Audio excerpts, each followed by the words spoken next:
प्रधानमंत्री नरेंद्र मोदी ने आज देशवासियों को एक साथ 9 वंदे भारत ट्रेनों का तोहफा दिया। पीएम मोदी दक्षिण मध्य रेलवे की 2 सेवाओं सहित 9 वंदे भारत ट्रेनों को हरी झंडी दिखाई। पीएम मोदी ने वीडियो कॉन्फ्रेंसिंग के जरिए काचीगुड़ा, यशवंतपुर और विजयवाड़ा एमजीआर चेन्नई सेंट्रल मार्गों के बीच वंदे मातरम ट्रेन सेवा का उद्घाटन किया। वंदे भारत एक्सप्रेस इसमें शामिल है।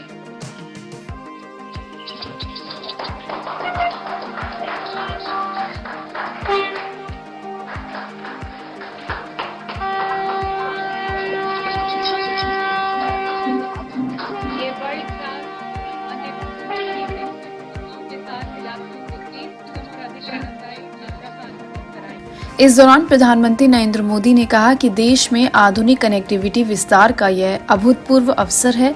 इंफ्रास्ट्रक्चर विकास की यह गति और स्केल 140 करोड़ भारतीयों की आकांक्षाओं से बिल्कुल मैच कर रही है और यही आज का भारत चाहता है। उन्होंने कहा कि आज जिन ट्रेनों को शुरू किया गया है वे पहले की तुलना में ज्यादा आधुनिक और आरामदायक हैं। ये वंदे भारत ट्रेनें नए भारत के नए जोश, नए उत्साह और नई उमंग का प्रतीक है। मंत्री जी,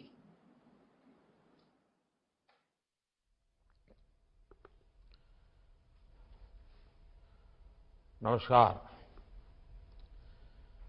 इस कार्यक्रम में उपस्थित विभिन्न राज्यों के राज्यपाल श्री, अलग अलग राज्यों में मौजूद मुख्यमंत्री साथी,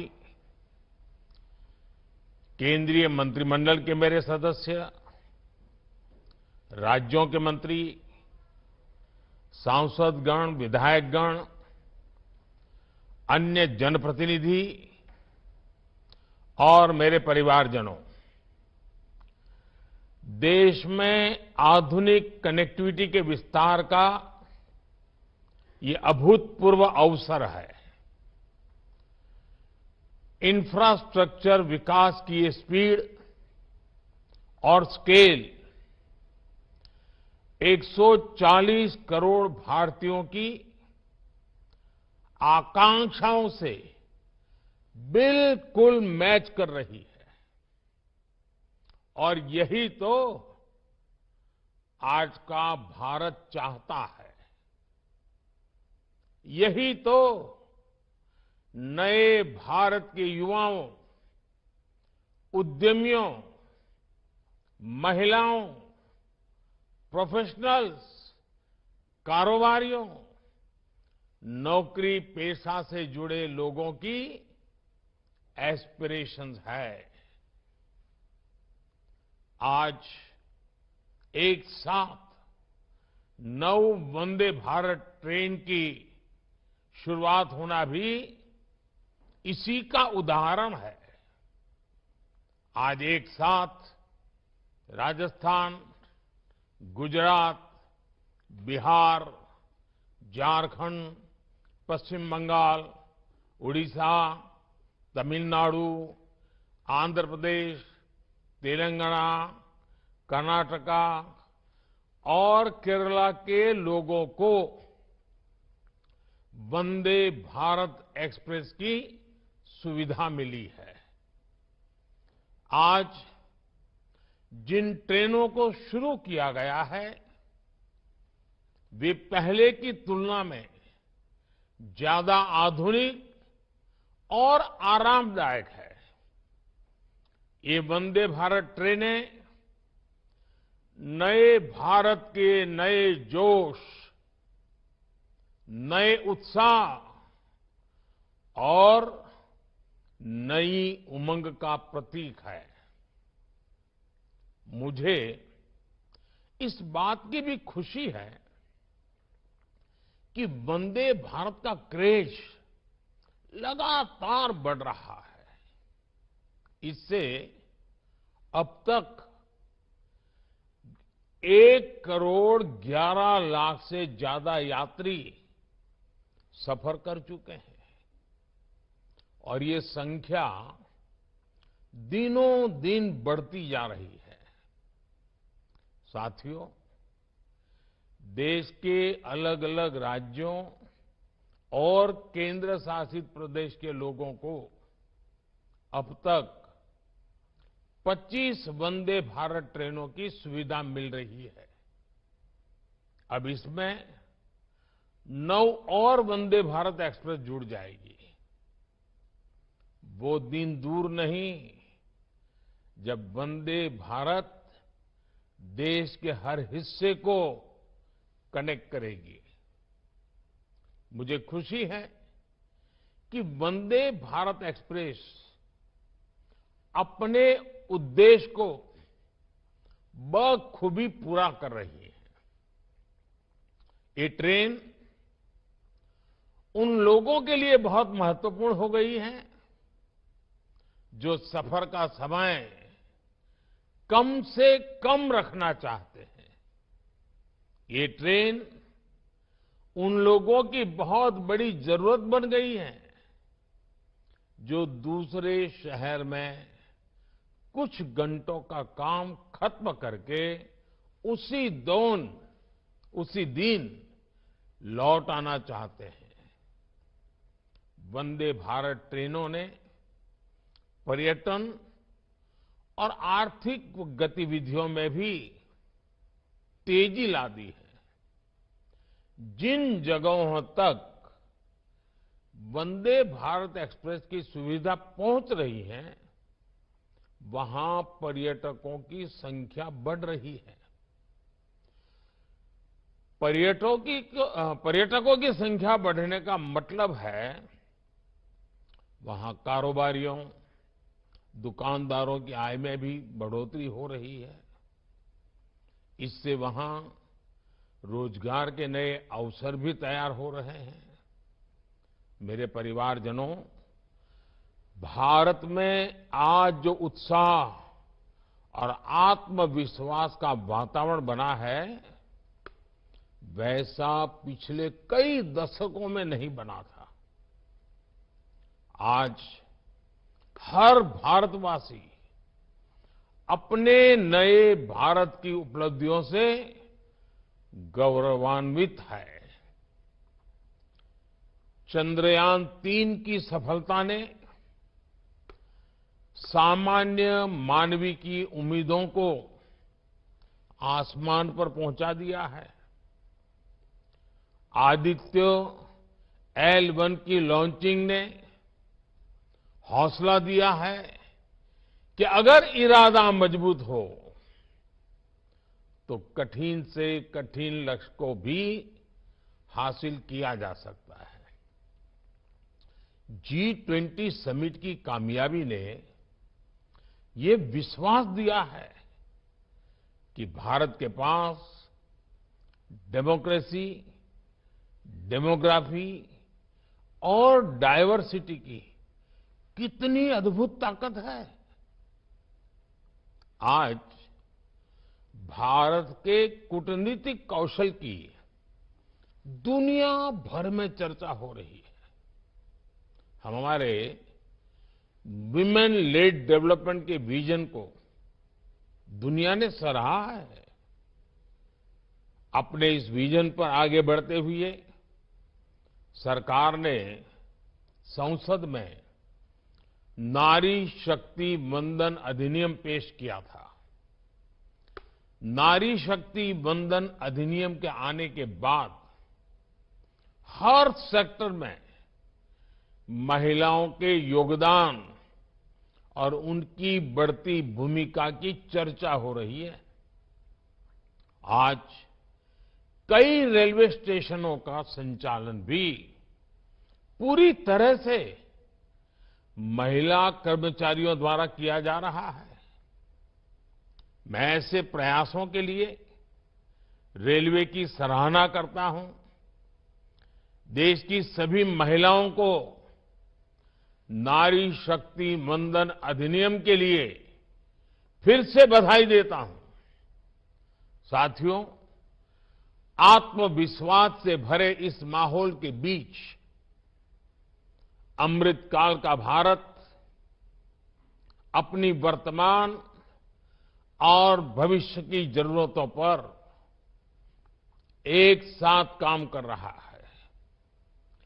इंफ्रास्ट्रक्चर की प्लानिंग से लेकर एग्जीक्यूशन तक में हर स्टेक होल्डर में तालमेल रहे, इसके लिए पीएम गति शक्ति नेशनल मास्टर प्लान बनाया गया है। देश में ट्रांसपोर्टेशन का खर्च कम हो, हमारे एक्सपोर्ट्स की लागत कम से कम हो, इसके लिए नई लॉजिस्टिक पॉलिसी लागू की गई है। देश में ट्रांसपोर्ट का एक माध्यम दूसरे को सपोर्ट करे, इसके लिए मल्टी मॉडल कनेक्टिविटी पर जोर दिया जा रहा है। इन सारे प्रयासों का बड़ा लक्ष्य यही है कि भारत के नागरिक के लिए ईज ऑफ ट्रैवल बढ़े, उसका कीमती समय बचे।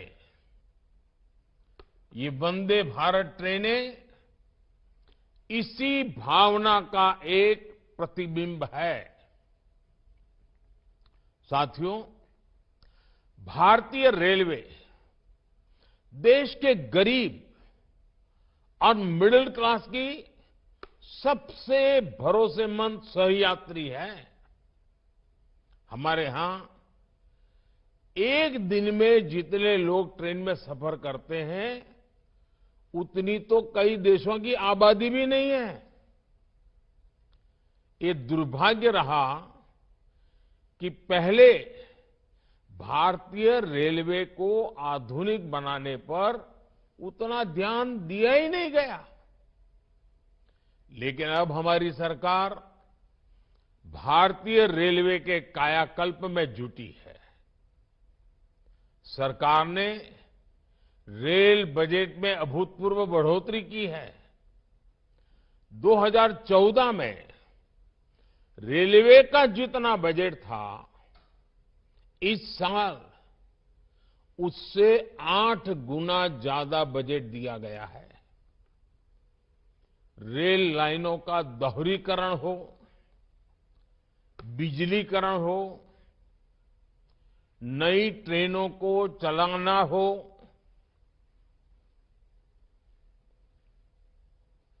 नए रूट्स का निर्माण हो, इन सभी पर तेजी से काम हो रहा है। साथियों, भारतीय रेल में यात्रियों के लिए अगर ट्रेन चलता फिरता घर होती है, तो हमारे रेलवे स्टेशन भी उनके अस्थायी घर जैसे ही होते हैं। आप और हम जानते हैं कि हमारे यहां हजारों रेलवे स्टेशन ऐसे हैं जो गुलामी के काल के हैं, जिनमें आजादी के 75 साल बाद भी बहुत बदलाव नहीं आया था। विकसित होते भारत को अब अपने रेलवे स्टेशनों को भी आधुनिक बनाना ही होगा। इसी सोच के साथ पहली बार भारत में रेलवे स्टेशनों के विकास और आधुनिकीकरण का अभियान शुरू किया गया है। आज देश में रेल यात्रियों की सुविधा के लिए रिकॉर्ड संख्या में फुट ओवरब्रिज, लिफ्ट्स और एस्केलेटर्स का निर्माण हो रहा है। कुछ दिनों पहले ही देश के 500 से ज्यादा बड़े स्टेशनों के रीडेवलपमेंट का काम शुरू किया गया है। अमृत काल में बने ये नए स्टेशन अमृत भारत स्टेशन कहलाए जाएंगे। ये स्टेशन आने वाले दिनों में नए भारत की पहचान बनेंगे। मेरे परिवारजनों, रेलवे स्टेशन कोई भी हो, उसका एक स्थापना दिवस जरूर होता है, जन्मदिवस जरूर होता है। मुझे इस बात की खुशी है कि अब रेलवे ने रेलवे स्टेशनों का जन्मोत्सव यानी स्थापना दिवस मनाना शुरू किया है। हाल ही में तमिलनाडु के कोयम्बटूर, मुंबई के छत्रपति शिवाजी टर्मिनस, पुणे समेत कई स्टेशनों के स्थापना दिवस को सेलिब्रेट किया गया। कोयम्बटूर के रेलवे स्टेशन ने तो यात्रियों की सेवा के 150 वर्ष पूरे किए हैं। ऐसी उपलब्धियों पर वहां के लोगों को गर्व होना बहुत स्वाभाविक है। अब रेलवे स्टेशनों का जन्मदिवस मनाने की इस परंपरा का और विस्तार किया जाएगा। इससे ज्यादा से ज्यादा लोगों को जोड़ा जाएगा। मेरे परिवारजनों, अमृत काल में देश ने एक भारत श्रेष्ठ भारत इस विजन को संकल्प से सिद्धि का माध्यम बनाया है। 2047 के जब देश आजादी के 100 साल मनाएगा, 2047 विकसित भारत का लक्ष्य हासिल करने के लिए हर राज्य के लोगों का विकास भी उतना ही जरूरी है। पहले की सरकारों में जब कैबिनेट का गठन होता था, तब इस बात की सबसे ज्यादा चर्चा होती थी कि रेल मंत्रालय किसको मिलेगा। माना जाता था कि रेल मंत्री जिस राज्य से होगा, उसी राज्य में ज्यादा ट्रेनें चलेगी।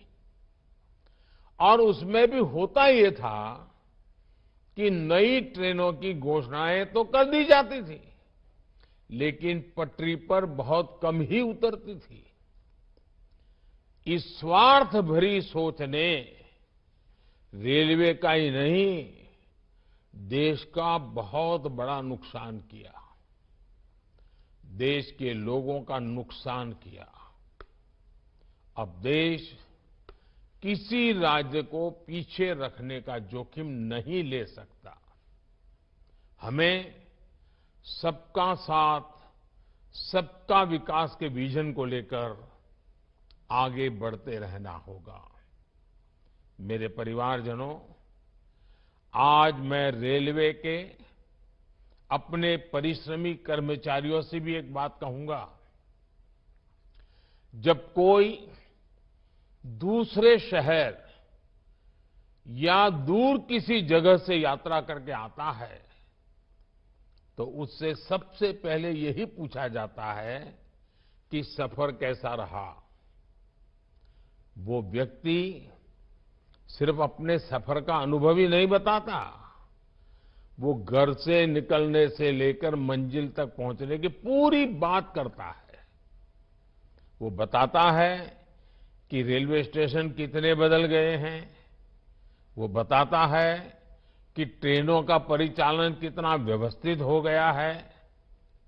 उसके अनुभवों में टीटी का व्यवहार, उसके हाथ में कागज की जगह टैबलेट, सुरक्षा के इंतजाम, खाने की क्वालिटी, सब प्रकार की बातें होती हैं।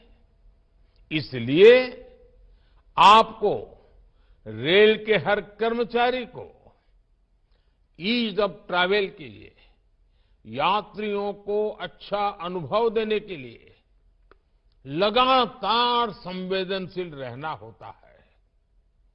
और आजकल ये बातें जब सुनने को मिलती है कि इतना अच्छा हुआ, इतना अच्छा हुआ, इतना अच्छा हुआ, तो मन को एक खुशी मिलती है। और इसलिए मैं ऐसे जो प्रतिबद्ध रेल कर्मचारी हैं, उनकी भी जी जान से बधाई करता हूं। मेरे परिवारजनों, भारतीय रेलवे ने स्वच्छता को लेकर जो नए प्रतिमान गढ़े हैं, उसे भी हर देशवासी ने नोटिस किया है। पहले की अपेक्षा अब हमारे स्टेशंस, हमारी ट्रेनें कहीं ज्यादा साफ रहने लगी है। आप जानते हैं, गांधी जयंती दूर नहीं है। स्वच्छता के प्रति गांधी जी का जो आग्रह था, वो भी हम जानते हैं। स्वच्छता के लिए किया गया हर प्रयास गांधी जी को सच्ची श्रद्धांजलि है। इसी भावना के साथ अब से कुछ दिन बाद 1 अक्टूबर को सुबह 10 बजे, याद रखिए 1 अक्टूबर को सुबह 10 बजे स्वच्छता पर एक बहुत बड़ा आयोजन होने जा रहा है। देश के कोने में हो रहा है और देशवासियों के नेतृत्व में हो रहा है। मेरा आपसे आग्रह है, बहुत आग्रह है, आप भी स्वच्छता के इस अभियान से जरूर जुड़े। 1 तारीख 10 बजे का समय अभी से पक्का कर लीजिए। गांधी जयंती पर हर देशवासी को खादी और स्वदेशी उत्पादों की खरीद का मंत्र भी दोहराना चाहिए। 2 अक्टूबर को गांधी जयंती है, 31 अक्टूबर सरदार वल्लभ भाई पटेल की जयंती है। एक प्रकार से पूरा महीना हम प्रयत्नपूर्वक खादी खरीदें, हैंडलूम खरीदें, हैंडीक्राफ्ट खरीदें। हमें लोकल के लिए ज्यादा से ज्यादा वोकल होना ही है। साथियों, मुझे विश्वास है कि भारतीय रेल और समाज में हर स्तर पर हो रहा बदलाव विकसित भारत की और एक महत्वपूर्ण कदम साबित होगा। मैं एक बार फिर नई वंदे भारत ट्रेनों के लिए देश के लोगों को बहुत बहुत शुभकामनाएं देता हूं। बहुत बहुत धन्यवाद।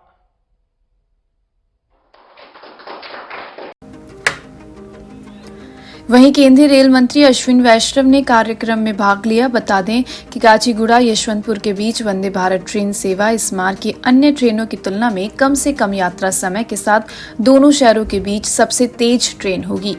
इसमें 530 यात्रियों की बैठने की क्षमता है। विजयवाड़ा एमजीआर चेन्नई सेंट्रल मार्ग पर ट्रेन इस मार्ग पर पहली और सबसे तेज ट्रेन होगी। इसके अलावा पश्चिम बंगाल को पटना हावड़ा और रांची हावड़ा मार्गों और हावड़ा कोलकाता के जुड़वा शहरों के बीच 2 और वंदे भारत ट्रेन सेवाएं भी मिलेंगी।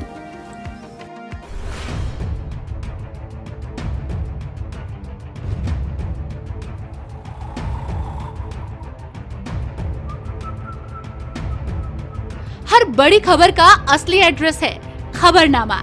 इसलिए हर न्यूज अपडेट के लिए सब्सक्राइब करें और फॉलो करें खबरनामा। और इस वीडियो के लाइक बटन को प्रेस कर इस वीडियो पर कमेंट के जरिए अपनी राय देना ना भूलें।